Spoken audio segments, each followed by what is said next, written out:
Hello and welcome to Knowledge is Power. Today we are going to talk about value. Okay, I think that is the most important thing when it comes to real estate. That's what everybody wants to know. What is my house worth? What is my pool worth? What is my new air conditioner worth? Those are things that everybody wants to know. Your home is your investment. That is your pride of ownership. Everything that you have is in your home, and you want to know what it's worth.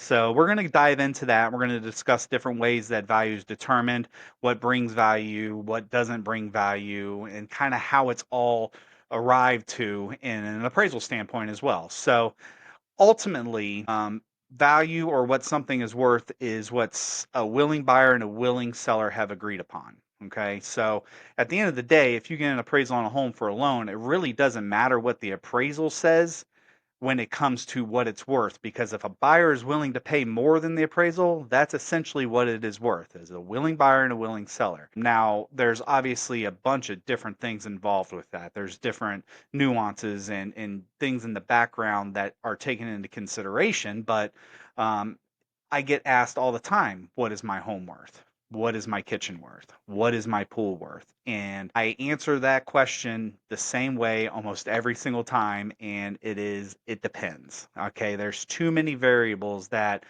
are out there for me to give you a hard answer or something chiseled in stone in the middle of a conversation for me to say what something is worth. So I'm going to kind of break down how an appraisal is determined and how they are used and what we do in the process of an appraisal. So, within an appraisal, there are essentially three approaches to value. For the most part, the sales comparison approach is the most used. That's the most common. That's what lenders look at. That's what a borrower is going to look at. That's what if somebody orders an appraisal for a divorce or for tax purposes. At the end of the day, it's going to be the sales comparison approach is the value that they're going to look at. And that is taking into consideration closed sales in the market or the most similar sales that are in the market to that particular property. Now, again, there's a lot of variables involved. That's why it depends. So if you have a property that's in a homogeneous neighborhood, those are relatively easy to do, and those are, relatively reliable on an appraisal standpoint when you're looking at them. But then there's other properties that we look at, whether it be on the ocean or the river, or the golf course, or whatever it may be. You have different buyers that look at particular properties that don't look at other properties.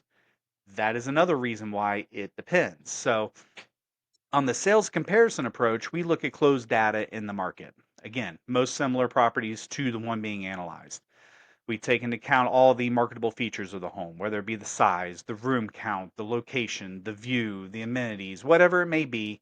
We try to determine market extracted adjustments. Now, that's taken one property and comparing it to another. If one property is sold for X amount of dollars and the other one's the exact same property sold for X amount of dollars, the difference between the two in value would be whatever the difference is. So let's say one had a pool and one didn't, and there was a $10,000 difference. Well, then there's the value of your pool. So that's kind of basically how the sales comparison approaches is works in an appraisal standpoint.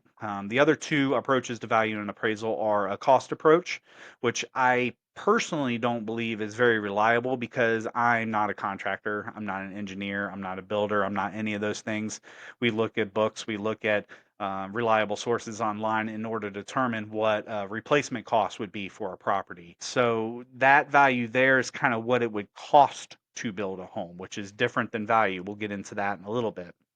The last approach to value would be the income approach. Now, this is becoming more popular with the amount of short-term rentals that are out there in the world right now. When you purchase those properties, they're investment properties, so they're looked at differently by lenders. So they're looking at the income approach. They take into consideration what the estimated monthly rent's going to be, what the cost is going to be for those properties, whether it be dues or insurance or maintenance or whatever it may be. If they're including utilities, all those things are taken into consideration. They break that down on a monthly basis and then determine what the vacancy rate's going to be and all that kind of stuff. And then they compare it to what it's costing that borrower as far as mortgage, taxes, insurance, and to see if it's there essentially on a lending standpoint. So that's the income approach. Again, that's mostly for investment properties. 9 times out of 10, if you're purchasing a home and it's your personal residence, The income approach isn't even completed. You'll see it in there as zeros or just blank in the appraisal. So you don't often see that one. The cost approach, if it's a certain type of property, we'll complete them. If they're very unique or high value properties or high dollar properties, a lot of times I won't complete them because, again, I'm not a builder. So I'm not going to put any sort of numbers out there that I can't stand behind. So in an appraisal, those are your three approaches to value: cost approach, income approach, and sales comparison approach. At the end of the day, the market value is the sales comparison approach, and that's what lenders look at. So I mentioned that there's a difference between cost and value. Those are two different things, but yet very, very similar, and they're very intertwined. So that's where a lot of arguments and a lot of back and forth come when you're talking about cost and value. I was on Facebook the other day in a group and someone asked, what part of real estate or what part of your home brings the most return of your investment? If I put a pool in or a garage door or windows or air conditioner, and a lot of people were coming back saying, gives you no value. This does not add value to your property. Well, I mean, it's adding value to your home. You may not be getting the cost of it back, but it is adding value to your home, and that's something that you need to take in consideration when you're doing improvements to your homes. But with those things being said, let's talk about some things that do affect value. Now, I say affect value because I don't want to say that it adds value. It may actually deter the value or hurt the value of the home when you add certain things. So I want to kind of go over some things and some examples that I've experienced. So we'll jump right into pools because that's a very common one. I did an appraisal and we had to do the sales comparison approach that I talked about. And we did our comparison to different properties, ones that had pools, ones that didn't have pools, a very homogeneous area. And I was able to determine what the market was willing to pay for a pool. Now, once we submitted the report, we obviously got a lot of feedback on this because we were making an adjustment for $4,000 for a pool. Now, this pool was brand new. They had just put it in. It cost them, I think, at the time, $65,000, and obviously, they're very upset that we were adjusting only $4,000 for a pool. Well, when you're looking at the market and you're letting the sales and the market determine what the value of something is, I have no control over that. It's unfortunate that these people had spent $65,000 and the market only gave them a return of $4,000. The return on investment was obviously very poor, but it did add value to the property. So that's something that people don't necessarily take into consideration. They think like, well, that hurt the value of my property. Like, well, no, it still added $4,000 to your property. Unfortunately, your investment, the cost for that investment was a little bit higher than the return, which is unfortunate, but I think over time, obviously, it would make its money back because you're going to get the useful life out of the pool. You're going to raise the marketability of the home by adding to the pool. So that's an example of what a pool has done that I've experienced. Other things that people do to homes are kitchens and bathrooms. Now, this is one that's obviously a sticking point because kitchens and bathrooms are a lot of times personal preference. So I've been in homes that were brand new builds. The buyer purchases the home, they move in, they gut the kitchen, completely take it out and put the kitchen that they want in there. We come in and appraise the property and they say, well, it has a brand new kitchen. Well, of course it does. It's a brand new house. Like, no, I just redid the whole kitchen. Well, you redid the kitchen because it's your personal preference. You didn't redo the kitchen because it was needed. So their return on investment was obviously very low because they just completely replaced the kitchen that was not needed. My personal home was built in the 70s. When we purchased the home, the kitchen was from the 70s. Now, the kitchen was pristine. It was very, very clean. The appliances looked like they'd never been used, but it was not our style. So we replaced the kitchen. That doesn't mean that there wasn't a functioning kitchen there. So in certain situations, like, well, I spent $30,000, let's say, on a kitchen, they're expecting the return on that to be $30,000. Well, that's not always the case because you had a functioning kitchen to begin with. If you purchased a home that didn't have a functioning kitchen and you put X amount of dollars into it, of course your return is going to be a little bit higher. But if you purchase a home that has a kitchen already functioning in it and you just don't like what color the cabinets are, or you wanted stainless appliances and not black appliances, or vice versa, that's personal preference. Those personal preferences are oftentimes hard to get your money back. So you do need to take that into consideration when you're doing improvements on a home. What are personal preference items that are investments in the home, and what are things that need to be done with preventive maintenance measures? If your kitchen cabinets are coming apart and maybe you had old Formica laminate countertops and they're starting to peel up, those are preventative maintenance items that you need to do to keep that kitchen functioning the way that it is intended. Another big one that happens in conversation a lot, and I'm sure a lot of you have seen them at your front door, is solar. We have solicitors in my neighborhood all the time trying to put solar on your house. It raises the value of your property. This one I won't say confidently say, but we have yet to find support that solar adds value to a home. Let me explain how that is. So, if you have a home that has solar on it, a lot of them are either leased or financed. If you put that home up for sale, 9 times out of 10, either that lease is going to need to be negotiated, the solar is going to need to be removed, or the financing is going to need to be paid off. So buyers aren't going to want to take over those lease payments. Buyers aren't going to want to take over those payments for those solar panels. And a lot of times, even if they are paid off, I've had conversations with people that they just don't want to deal with the maintenance of those solar panels. Some of them need to be removed when storms come. Some of them need to be cleaned on a regular basis in order to function properly. So, solar is another sticking point with buyers and sellers out there that think that, we live in Florida, Sunshine State, solar is the way to go. Well, that's not always the case. Make sure you do your due diligence when you're considering solar.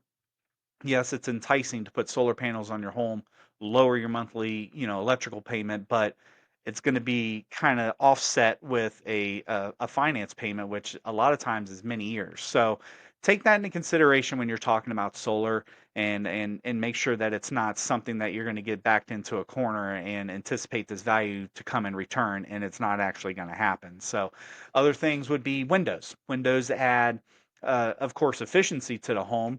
Windows do kind of deteriorate over time. Some of the mechanisms will go bad. Replacing Windows, I think, is a pretty good one to do. Whether or not you get the dollar for dollar return, again, that's something that has to be analyzed.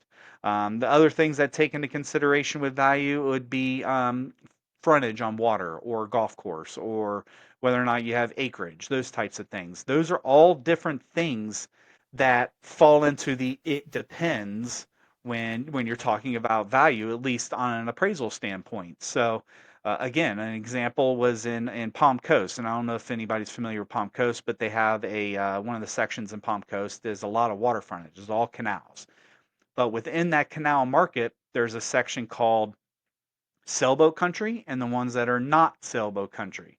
And the sailboat country, those properties are on canal front lots that are not constricted by any sort of bridges. So essentially, you could get a sailboat in there to your property from the river and you're good to go. Other ones are kind of constricted by bridges that do not have any sort of drawbridge or anything like that, and you can't get high boats by them.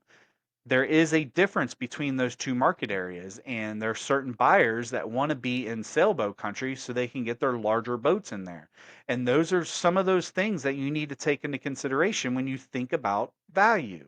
That's one of those things that falls under the it depends. Are you in sailboat country? Or are you not in sailboat country? Are you on the ocean or are you on the river? Are you on 5 acres or are you on a golf course? All these different things fall into place when you're analyzing properties to determine what something is worth. So it's not always cut and dry. It's not always black and white. So when you are doing something to your home, it's in your best interest, first of all, to speak to a professional. Don't just do something because someone knocked on your door and said it's going to raise the value of your property. Could just be a salesman, could not, that's entirely up to you. I don't know. Just make sure that you do your due diligence when you're considering any sort of improvements to your home. After being an appraiser for so long and moving to the realtor side, there are things that I can say that do add value to the home in a sense that it's going to raise the marketability of the home, it's going to help buyers out, and those are your major mechanical and building components. That's your roof, your water heater and your air conditioner. And really, that is because the insurance company is kind of dictating the market, so to speak. Insurance companies I've run into are not insuring homes that have roofs that are over 10 years old, which is unfortunate. You put a roof on your home, you're being sold that this has a 40-year or a 30-year guarantee on the shingles, and that's not necessarily the case. Yes, the shingles may last that long. The insurance company is not going to accept it. So either your policy is going to be through the roof, no pun intended, or they're not going to cover you at all. And that's also the case with the air conditioner and the water heater. These are things that can essentially be maintained over time. Your water heater and your air conditioner, as long as you maintain them, they'll last for a very long time. Now, if you live on the beach side, things do deteriorate a little bit more because of the salt air and things like that. But it's unfortunate that the world we live in right now, insurance is kind of ruling the world and dictating how buyers are purchasing homes, and it's unfortunate, but that's something that we have to take into consideration. That's something that I don't think is going to go away anytime soon. But again, having a newer roof, newer HVAC, and newer water heater, that's certainly going to add value to your property. Now, there are improvements that you can do to your home that are not necessary, so to speak, and it makes your property an over improvement. Now, this is something that is not necessarily talked about enough, in my opinion. We do get asked a lot in the appraisal industry on whether or not a certain improvement has, is makes the property an over improvement for the market. Most of the time it does not, but there are situations that it does make it an over improvement. Now, when I say over improvement, that means that whatever has been done to the property is not common and not typically accepted in that market. I'll give you an example. Many years ago, I did an appraisal of a manufactured home, and it was a single wide manufactured home in a manufactured community. They own their own land, it wasn't a lot rent situation. And these people decided to build a site built home, two-story site built home around the manufactured home. Now, again, this is in a manufactured home community. That is a prime example of what an over improvement is. Now, that was personal preference. That's what these people wanted to do. This is the home that they wanted to have. This is where they wanted to live, and that's great. There's nothing wrong with that. But know that when you do certain things to your home that are not common in that market, can actually deter value and can actually deter the marketability of the property. So these people took a single wide manufactured home, built a two-story site built home around it in order to make it conform with the neighborhood. So they were meeting zoning guidelines. They kind of stayed in like a gray area with zoning guidelines because the manufactured home was still there. They just improved upon it. And that's an over improvement for that area. Another example would be we've done properties where people buy two homes right next door to each other in a very standard neighborhood, and they end up combining those two homes to make one large home. Well, that's certainly not common for the area, and that makes it an over improvement. When it comes down to sell that property or the manufactured home that has a site built around it, those properties are going to have an issue with being appraised ultimately at the end of the day and their marketability because they do not conform with the properties around them. So, again, when you do improvements to the property, make sure it's not going to actually deter the value, or just understand that this is your home, this is where you're going to be forever, then it's fine. You know, everything's fair in that world. So, just understand that your personal preference may not be accepted by the market, and it may actually hurt the value. All those things being said, I think the most important things to consider when you're adding improvements or additional features or amenities to your property, my personal opinion on what brings the most value to a home are the preventative maintenance items. Okay. Make sure that your roof is up to date. Make sure that your mechanicals are up to date. Make sure that everything is functioning the way that it should. Check your piping under your sinks. Make sure that nothing's dripping, ruining your vanities and your cabinets and everything like that. Make sure your windows aren't leaking. Those preventative maintenance items are the most important thing that you can do to your home to maintain, keep, and raise the value of it. Can you replace those things? Absolutely. Can you do them to meet your personal preference? Absolutely. Just keep in mind what the market is going to bear if you were to resell it, or if an appraiser was to come in and look at it and determine, what is this worth? What is X worth? What is Y worth? So just take those things into consideration. At the end of the day, it is your home. Take pride in the ownership of your home. That is your hard-earned money going into that home. Just be cognizant that the improvements that you do to your home are not going to hurt the value of the home, are going to make it an over improvement for the area, to where if you were to sell or refinance, it's not going to come back and bite you in the end.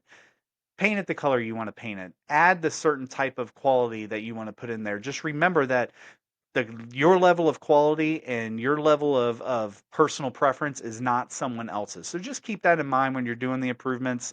Maintain your home, keep up with the preventive maintenance items, and you should be fine as far as a value standpoint goes. I want to thank you guys for listening. Let me know if there's something out there that you guys want me to touch on in the future, and just remember, knowledge is power.